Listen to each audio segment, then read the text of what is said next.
Hello and welcome back to another episode of Shimrath Plays Caves of Qud. We're about to embark on our second run since we've started recording. Poor Hashrashram got his head exploded by a Keeper of the Secret Way. I forget what that creature was called again, but that's okay. Not important. Anyway, go start a new game. Let's get to it. We are going to roll a random character because that's how we do it. Here we go. Alright, this is our new character. Instead of looking too deeply into this, because we can always look at the screen once we've started, I'm just going to go ahead and go for it. Using our random method to determine a starting location, we're going to stop on a random village in the hills. That's what we did last time, so that's okay. That's fine. Let's go ahead and do it. We will let the game name our character, which will probably lead to us having a name that we can't pronounce, but that's okay too. Alright, as we wait for the game to generate the world, we should perhaps... Never mind. We should do our thing. On the 10th of Uru Uks, you arrive at the village of Sapad. On the horizon, Qud's jungles strangle crone steeples and rusted archways to the earth. Further and beyond, the fabled spindle rises above the fray and pierces the cloud-ribboned sky. And here we are. Okay. The village of Sapad. Our name is, up here you can see our name is Yishwamod. Yishwamod. Okay, let's think about how we would say this. Yishwamod. Yishwamod. Yishwamod. That's a pretty cool name. Okay. Next step is to go ahead and look at our character sheet. What is this character going to be about? We have a very good agility score. Our toughness is our lowest ability. We are a water merchant. I think water merchants have a pretty good reputation with a lot of different people in the game because everybody's happy to see the water merchant come to town, right? So yeah, okay. Now, the interesting thing is that we don't have any defects, so that's good. We have night vision, so we don't have to worry about carrying torches around. We'll be able to see a certain radius in the dark. In fact, let's go ahead and look at these. You see in the dark. Easy explanation. Slime glands. You produce a viscous slime that you can spit at things. Covers an area with slime in a range of 8 squares, range of 8, area 3 by 3, and a cooldown is 40 rounds. You can walk over slime without slipping. Alright. I'm kind of already visualizing sort of a slimy frog man with big night vision eyes. Pyrokinesis, cool. You heat a nearby area with your mind. At the first rank, toasts affected area over 3 rounds. So this is kind of like a damage over time sort of thing, I guess. Range of 8, area 3 by 3. So same area and range as the slime glands. On the first round, a D3 damage divided by 2. On the second round, a D4 divided by 2. Third round, D6 divided by 2. And it looks like at each rank, those will go up by a dice. So that's cool. Pyrokinesis. Alright, sense psychic. You can sense other mental mutants through the psychic ether. You detect the presence of psychic enemies within a radius of 9 squares. There's a chance you identify detected enemies. Alright, that's good because that dude that blew my head up in the last game, I will be able to sense him and not come around the corner and get locked into a mind battle with him and end up in the same position. Oh, since we had so much fun with our defect last time, this time we have space-time vortex. Space-time vortex. You sunder space-time, sending things nearby, careening through a tear in the cosmic fabric. So what we did inadvertently in the last game, we're going to do on purpose. Purpose. What's the word for on purpose? That's the opposite of inadvertently. Advertently? That would make sense. At this rank, you summon a vortex that extinguishes everything in its path. The cooldown is 500 rounds. Takes a really long time to be able to do this again. You may enter the vortex to teleport to a random location in Qud. So you could use this to just jump into one of your own vortexes and end up somewhere random on the map. And then good luck getting back to wherever you came. You have a plus 200 reputation with highly entropic beings because they love that sort of crazy stuff. Looks like as we go up in rank, it's just going to make the cooldown less.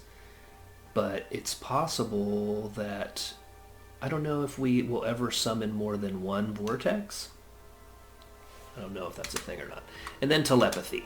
You can communicate with others through the psychic ether. Chat with anyone in vision. Takes you much less time to issue orders to companions. So essentially, I don't have to walk up and use my meat flap to communicate with people. I could just talk to them directly in their brains. So this is a pretty straightforward character and a pretty good character. Night vision, sense psychic, telepathy, those are all handy things. Space-time vortex can serve as like a last-minute escape. Like if I'm really going to die, it might be better to step into the space-time vortex and just take your chances in a random part of the world and hope for the best. It's kind of like definitely only as a last resort. But space-time vortex can also be good for hopefully sucking up your enemies and sending them away if you end up in a fight that you can't win. And then pyrokinesis, I feel like that's going to be a pretty good sort of ranged attack. Yeah, alright. So looking at our attributes, we have a high intelligence, high agility, strength, and ego. Our weaknesses are willpower and toughness. So, yeah, totally we can work with that. I think really the main thing about these attributes is there may be certain skills we want to get, but if they require a certain attribute as a prerequisite, we may be out of luck, right? So it may make it very difficult for us to get certain skills in the game. All right, as usual, the first step is, I think, to go and find out who needs what type of help in the village. So see what just happened there? This person appeared. I'm guessing that's because this person is a psychic, and I've detected them long before I could possibly see them. Because I don't think my hearing is good enough to hear them over there. If I had very good hearing, that might be, that would be something that could potentially happen. I'm going to chat. Can I just chat with... What if it says with telepathy I don't have to be next to them, right? So I guess not. Maybe I activate telepathy. Yeah. Telepathy. I want to speak to you telepathically. Stay where you are. Okay. This is Shyrim. Welcome to the village of Sapad, adventurer. We are a society who worships the people who denounce democracy. Above all else, you may drink of our fresh water and quench your thirst. Okay, all right, they worship the people who denounce democracy. Is there any work around here? Speak to Neumu Rock or Nashur. All right, I have more to ask. Apparently, no, I don't. Live and drink. Let's look at these items. These look interesting. There's an arc sconce. Sharp points of chrome are the vertices of this ornamental light fixture. Brightness bursts from its edges and ignites the world. Next to that is an armor rack. Wooden and chrome poles let armor rest peacefully. And then there is a weird artifact. It looks like a globe to me. Don't tell. 4-poster bed. Wood was meticulously turned into columns and ornamentally whittled. Quilted downs were bartered from the seamstress on the banks of the river Svai, layered as a cake and frosted with pillows. Here the moneyed slumberer finds a favored ingress to the dreaming dale. Again, I stand by the idea that the people who wrote this are really good at writing words down, because I don't write like that. I went to look... No, I already did look at this. Maybe Can I examine that? Oh, the weird artifact is not owned by you, and examining it risks damaging it. Are you sure you want to do so? No. I want to break this lady's snow globe. She'll be mad. So instead, we'll just get a move on. Some more lights out here. Cruise around. I could auto-explore, but I think I'll just cruise around. Here's the merchant. So that's good to know. Let's look at them. Udum, the Dromad merchant. Alright, so we know what we can do with the merchant. We'll come back. These look like normal apple farmers' daughters and vine wafer farmers. The gentleman off to the east is the sort of loudmouth guy that's proselytizing about the 6-day silt. We'll go and talk to him. This apple farmer's daughter is blue, so I'm going to have a chat. Just to show off, I'm going to use my telepathy instead of talk normally. Nashur, the village tinker. Alright, need a gadget repaired or identified, friend? Or, if you're a tinker yourself, perhaps you'd like to peruse my schematics. Do you have any work that needs doing? By the freed companion, wanderer, hear me. Visiting saviors came to our village the other day. While breaking bread, they spoke of a delightful place, Dur. But they wouldn't reveal the location. Would you be willing to locate it? It would be a great grant to the prayer prospects of our village. We will reward your work. We hear it's located somewhere between 2 and 6 parasangs east of a secluded merchant from the consortium of Phyta. Of course I will do this, because I want that recoiler. Let's see. You've received a new quest. Durr! I note that in my journal, and now I know where to go. Pretty sure this blue creature here is the Warden. Yep, Warden Gataster. He says go speak to Neumu Rock. Live and drink. Alright, let's find Neumu Rock. Before that, we'll go ahead and use our telepathy to communicate with the Zealot of the 6-day Stilt. Yeah, let's go ahead and talk to him. Wanderer, orphan of the salt, hear me. To the north and the west, through the great salt desert, the 6-day Stilt splits the earth in two. Seek there the grandeur of Shekinah, first among fathers. Release yourself from the burden that Chrome bears on your sickly flesh. Go now! Does he have any work? No. I have more to ask. What waits for me there at the 6-day Silt? Deliverance waits for all pilgrims. At the site you will find the cathedral, magnificent in its splendor. There are statues erected in honor of the Argent Fathers. There are sublime reliefs depicting our most cherished occasions. Here, too, the wisdom of Eshelstadt II, our highest priest, and make a donation at the sacred well. Worship at the light sculpture of Shekinah himself. You will find other pilgrims among the merchant tents at the Stilt Grounds Bazaar. Other converts and priests. You will be among friends. Okay, I could tell him, piss off. Live and drink. Or, okay, I'll accept your quest and I promise someday I'll journey and take a look at this place. I'm probably going to want to go there at some point anyway. So, I have received a new quest. Oh, glorious Shekinah. I've only promised to go there, not to worship anyone or, get involved in anything weird. So there that is. 2 quests waiting to be finished. So there's a little thing floating there that if you're a Dungeons and Dragons fan, you might call a beholder-like creature. Let's take a look at that. It is a normal villager in this case, so I don't think we need to be worried, but it is a giant amoeba, a mass of quivering gelatinous slime. You barely perceive the outline of something inside. Alright, yeah, it's just a giant amoeba scooting across the ground. Sliding his way to work in the morning, I guess. Okay, telepathy.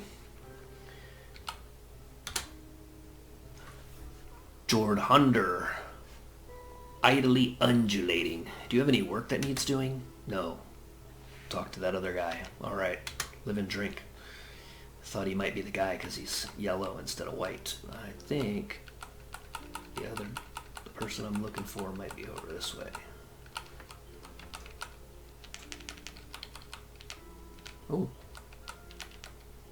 there's an interesting little shop. I think this is gonna be the like the herbalist guy. What do you call that guy? This is both the village apothecary and the person we're looking for. This is Neumu Rock, the village apothecary. My services are available if you have work to offer. Friend, we've been reading the village annals and we came upon a nearby location forgotten to our people, the workshop of Mu Shashrak, legendary gunsmith. What treasures might this place contain? Jasper? Arable land? An altar to democracy? We must know. If you locate it for us, we will pay you for your labor. What do you think? We hear you can find it by following the river that passes through a Snapjaw fort west. Okay. I'm an explorer. Sometimes I'm a snorer. But I'll do this. Mark my map, and now I have my third quest. I could also try to see if anybody's got anything for sale, but I think what I'll do instead is auto-explore and just see if there's anything important to look at in this town. There is, a painted archway. This object is painted with a scene from the history of the village of Sapad. In 730 AR, the villagers of Sapad demanded that Parliament abdicate so the people could govern themselves. The two pillars of society in Sapad thus became democracy and those who mock Parliament. Cool. I note that in my journal and continue on my way. Gotta look through these trees and stuff. Oh, there's some walls that look like pretty heavy duty over there. We should look at them and see what they're made of. They don't look like this normal kind of white rock. They look kind of shiny and glassy. All right. An engraved stool. Nothing is in situ. I don't know what situ means. That's going to be one of our vocabulary words. Nothing is in situ. Everything is in motion. And the seated must prepare for the next moment where the memory of leisure is burned in neurotic effigy. The stool abides these truths. All right. That's a pretty good description of a stool. Plus 50 reputation with the second Kishidian people. Engraved. This item is engraved with a scene from the life of the ancient Sultan Kishid II.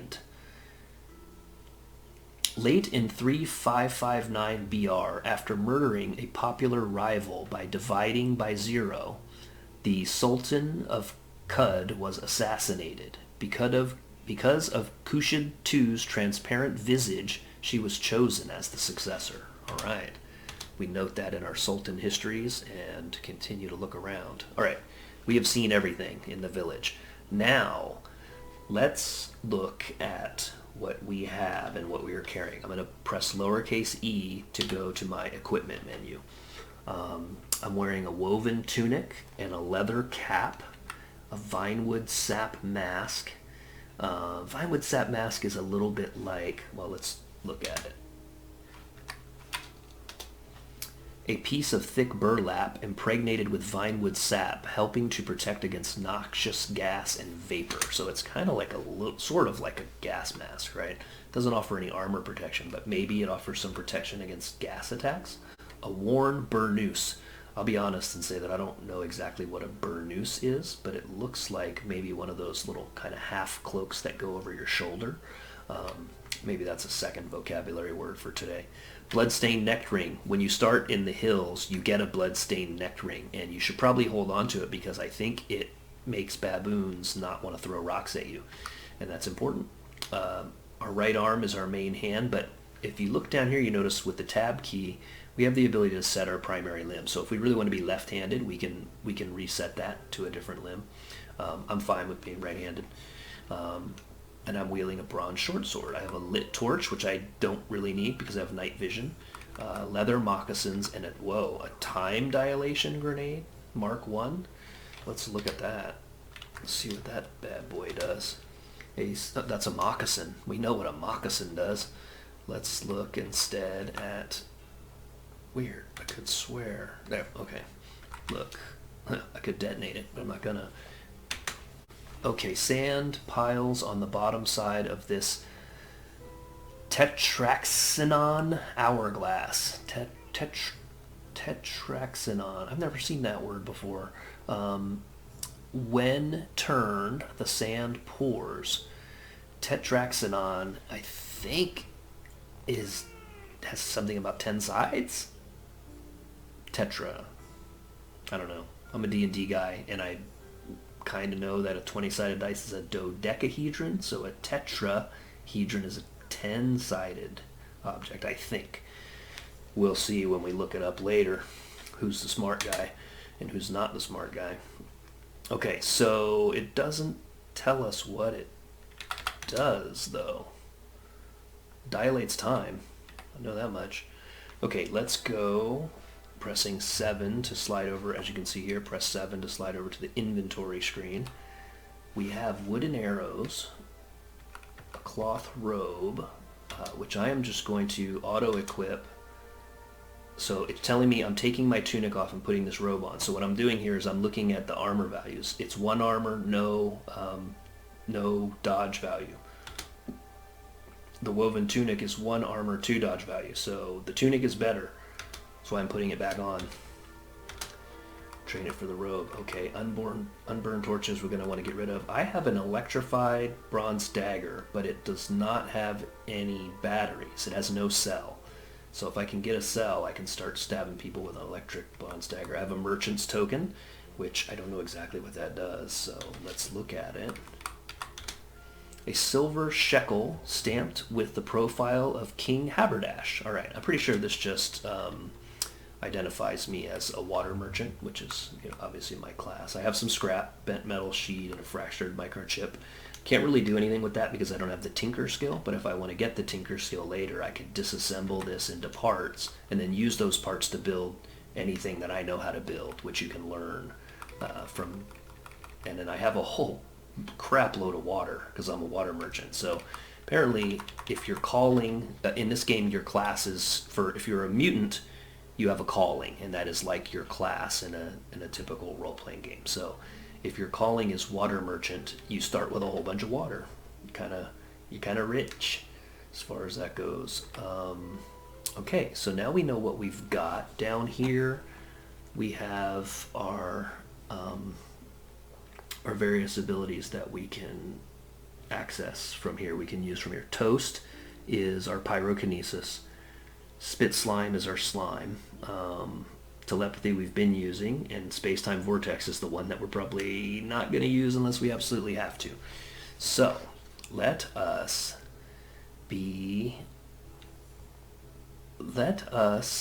go and explore the perimeter of the town. We really don't need to. We have so much water that I feel like we can just go trade with the merchant. So I'm just going to talk to him normally instead of using my telepathy, and I'm going to trade. Welcome, human. What do you desire? All your stuffs. Give me all the stuff. One thing I know we're going to get rid of are all these torches.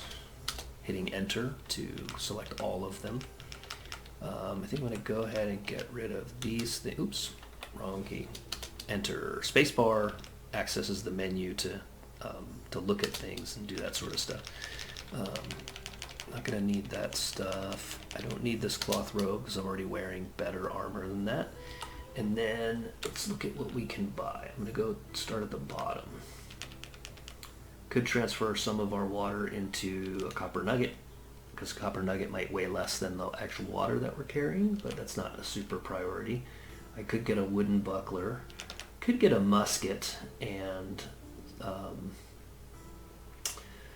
wield it, but that didn't go so well for us last time. Although this character has a better agility, and I'm imagining that agility is the attribute that dictates how good you are at shooting stuff. So maybe we will get the musket. But with a good agility, instead of this firearm that seems to blast everybody except the people we want to blast, maybe I'll just try to find a bow and use that instead. Folded carbide longsword. 5, looking down here at the description, 5 penetration and a d10 damage. I think if I'm going to fight with a weapon, maybe I should get this. But it's 193 drams of water, and I have only about 250. So that would be a pretty hefty purchase. And we got stuff to eat. There's a book here. And some weird artifacts. Gold flecked tubes. And then some other types of armor.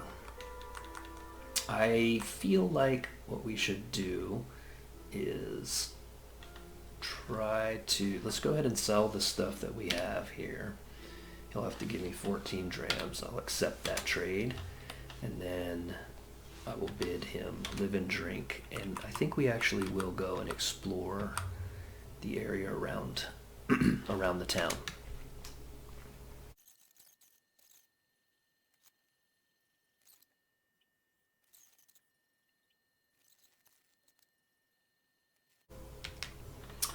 Looking up at the top of the screen, I noticed that I am famished. I'm going to go ahead and make camp, cook a little something up, pressing spacebar to interact with that campfire. Whip up a meal. You toss in a pinch of clay, a smidgen of irabra, and a nip of aluminum hermit dander into a pot and stir. You eat the meal. It's tastier than usual. 6 move speed for the rest of the day. So this is an example of getting lucky with a meal and having a benefit from the meal that you cook. So I'm going to be a little bit faster today than I was yesterday. Alright, I think we're very nearly done searching the perimeter around the village. Well, here's the last place, and it looks like there's finally a chest. So I'm going to just move this real quick, make sure I don't see anybody back there. Looks safe to me. I'm going to open the chest on the ground. It is not owned by me, but I'm going to open it anyway. Studded leather armor, a bronze longsword, and some copper nuggets. I'll just take all that with the tab key, and yeah, and that's that. I'm going to go ahead and explore the rest of the zone. Okay, it doesn't seem to be anywhere else to explore. So another quick little tip is the Alt button. If I press Alt, everything will disappear on the map except for like objects and creatures. So the campfire, you can see this campfire shows up as an object. The chest shows up because that's something you probably don't want to miss. And it doesn't look like there's any other creatures on the map. So if there were creatures on the map, maybe this next zone will have somebody standing on it. Maybe not. Let me press Alt. Yeah, it'll show this apple farmer's daughter, and she's green, which means she's not hostile to me, right? So if she was hostile to me, I think she would show up in red. So this is a good way to kind of separate the background noise from the objects that might be important if you have need to do that sort of thing. Alt. Okay, back to the village. Our search. Oh, the way was blocked. Our search did not really turn up anything very useful. That's how it goes sometimes. We will go to the Dromat Merchant, and real quick I'm going to go to my equipment. I'm going to take this torch out of my hand. I'm going to remove it, and I think I'm also going to remove the short sword. 5d2. I'm going to go ahead and remove that. That way I can compare it to the other equipment that I have. Oh, I didn't mean equipment, but I can use 7 to go to my inventory. We have found studded leather armor, but it gives more armor value but less dodge, and I have a really good agility, so I think I want to keep my dodge value as high as possible. Rely more on getting out of the way than the armor to protect me. I have a bronze longsword and a bronze short sword, and then a dagger, an electrified dagger. So this electrified dagger is just as good as the short sword that I was wielding. Or was I wielding the short sword? I think I was wielding the long sword. Either way, I think I'm going to go ahead and equip this and then hope that I can get a battery for it. Let's go and talk to this merchant. Before we talk to that merchant, let's go up and see if the Tinker has a battery. Anyone has a battery, it's got to be her. All right, Nashur. Please tell me you have a battery. Nashur does not have a battery. Doesn't have a battery for us, so live and drink. We'll go back to the Dromad Merchant. What was his name? Dummer? No, not Dummer. Udum. Same. Dummer and Udum are not the same. Let's trade. Okay, now we got some decisions to make. I could buy. Let's get rid of this and the torch and the studded leather armor. We'll hold on to our copper nuggets and 193. I need a missile weapon, so then I go ahead and get the musket. And also, I'm going to buy all the lead shots, 35, but I'm also going to buy the steel arrows, the carbide arrows, and the boom rose arrows, just in case I find a bow. I might switch to that, or if I run out of ammo, I'll have that to back it up. I already have 15 wooden arrows, so let's just go ahead and buy all the arrows. And I believe that's that. Let's see, 39 for 15, so that's not going to cost me a whole bunch. Let's go ahead and make this deal. Say yes.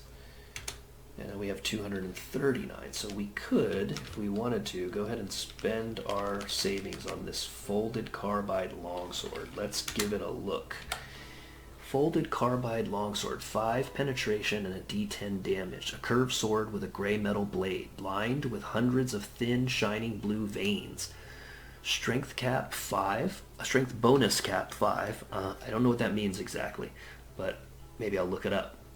Weapon class long blades, bonus damage on a critical hit. So I don't know what folded carbide. I think maybe the metal is folded, which makes it much more tough, kind of like a samurai sword is folded. I say let's do it. We only live once, right? Let's go ahead and buy this thing, and that's going to cost a lot of our stuff. So I'm going to go ahead and get rid of these copper nuggets to offset the cost a little bit, and we'll call it a trade. Yep, it's going to cost me 174. Let's do it. Okay, I still have 65 drams of water, so I think we're going to be okay. Live and drink, and that is that. We're just going to go to our inventory and make sure we have the stuff equipped that we need to have equipped. The folded. Alright, let me look at my, oops, what did I just do? I don't know what I just did. I think I pushed I. Oh, and I opened up the sub menu because it is letter I. Let's go to what we have. Now I pressed E. Fumbling a little bit here. 7 and 9 to go to, 9 to go to equipment. In my left hand, I have the folded carbide longsword. Okay, and then in my right hand, I have the dagger. I don't want to dual wield these because I don't think I'm good at it. I have a pretty high agility though, so maybe I'll look that up before the next episode and see if it is beneficial to wield these two items. But certainly I want to put the carbide longsword in my primary hand. So let's remove that and also remove this.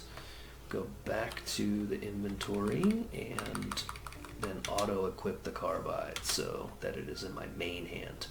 We will also equip the musket, and we will equip the lead slug. So we'll listen for the loading noise.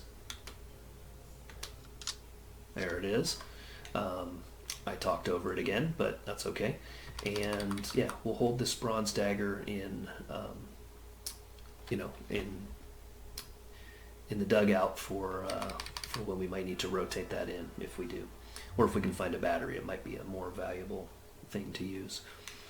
All right, I believe that is it for the first episode.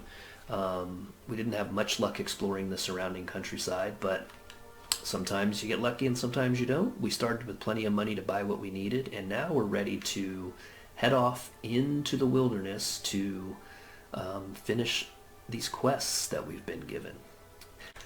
At any rate, thank you for watching. We will see you in the next episode.